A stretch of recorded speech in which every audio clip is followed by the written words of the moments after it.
Hey guys, Palsteron here, and today let's talk about the Torchlight preseason to the Season 3. I'm gonna kind of explain what that actually means. It's sort of an event that's currently running. I want to talk about what build I played later, and I'm also going to kind of make a comparison to Path of Exile events, since that is kind of timely right now. So every season has a season mechanic. In Season 2.0, that was the City of Eterna.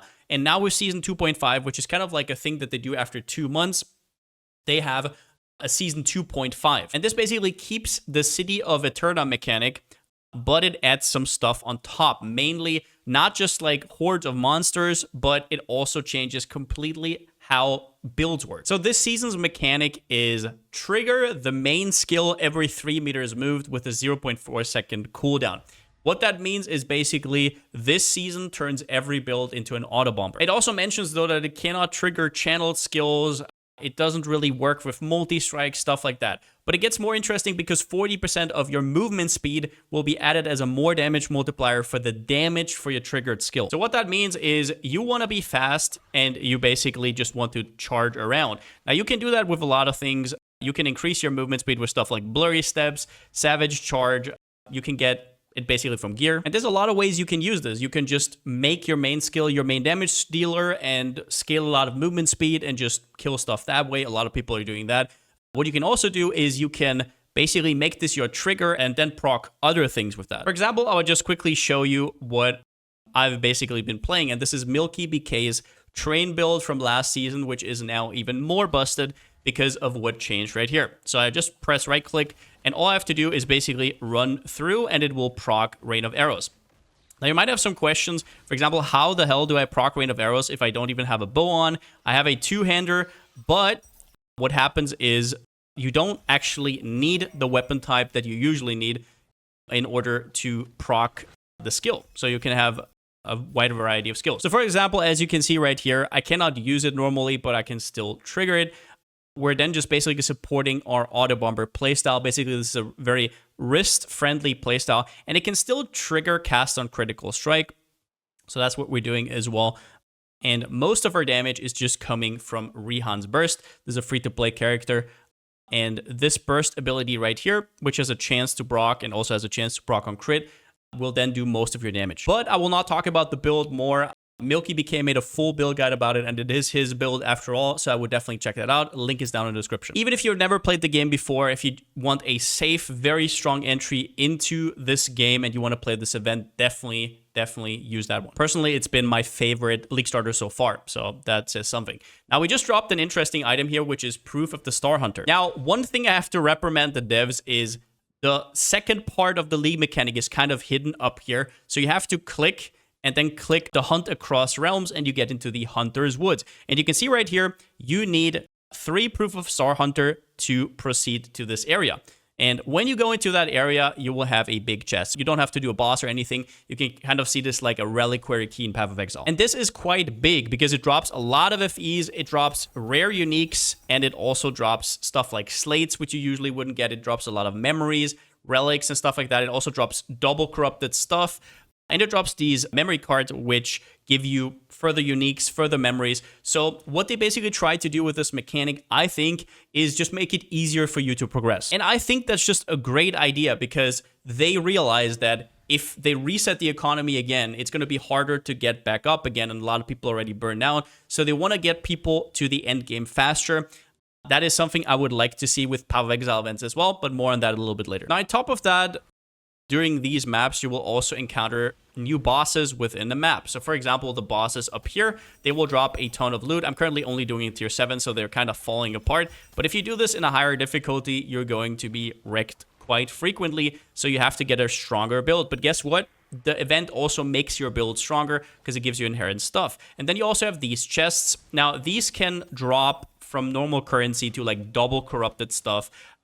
They basically tailored your mapping experience a lot to progressing a ton faster, and that doesn't just stop at the chests, it also goes into your map. So overall, you would drop a lot more loot, and it kind of reminds me of Diablo 3's PTRs back in the day, where they would really increase the amount of quantity that you get so you can actually experience a lot of the things that you maybe couldn't experience normally. And in a game like this, where getting to the very end game and buying stuff for like thousands of FEs is very gated. I think that is a very good thing. And for those people, this might be one of the first ways to get into that zone of builds. Now, a thing that I first was a little bit alarmed about is that they actually made another season pass for the preseason. I thought, oh, so they basically want to cash in double, but that's apparently not the case, because if you get to level 50 and you buy the preseason pass and you get to level 50, you actually get the pass for season 3.0. So basically for people who are not going to play too long, there's probably not going to be too much interesting in here anyways. But for people who plan on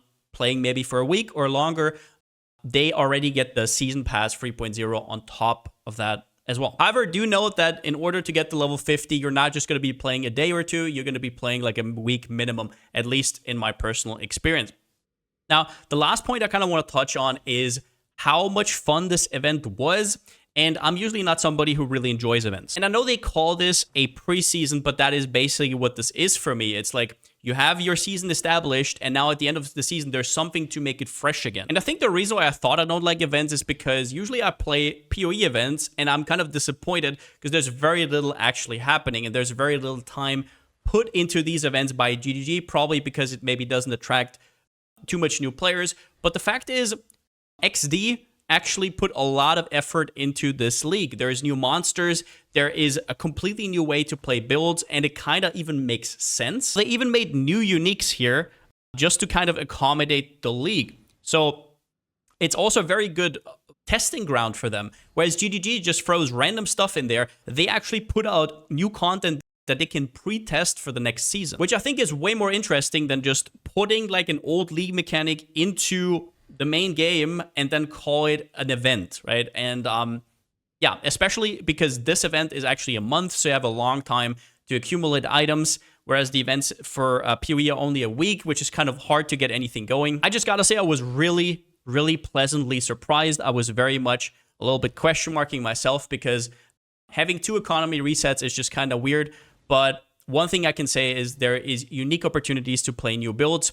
A lot of players who usually have problems getting into endgame will get there a lot easier, and they can learn a lot more things. They can get items that they never could have gotten before, even solo self-found. And if you've been around the channel for a long time, you know that I love playing this game whenever I'm burned out of PoE. It's kind of like my comfort food, and I'm just very happy where this game is going. The one thing I will say here at the end that I really have to criticize over and over and over again in this game is obviously the translation can be a little bit harsh at this point, but now that you have such a good game, the marketing is just not there. The trailers are really weak, and it's hard to get new people into the game if you don't present your game in a good light.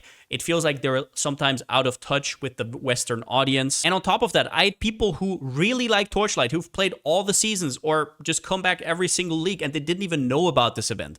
They had to learn through a YouTuber or something like that. And that's just kind of a pity, in my opinion.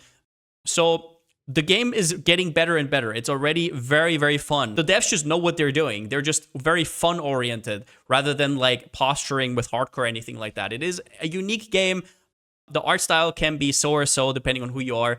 But what I just would really like this game to do is get a little bit more streamlined, get a little bit more marketing driven, and actually get it in front of people and have decent trailers, stuff like that.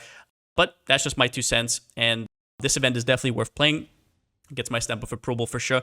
And since I still don't have a slogan, see you next time.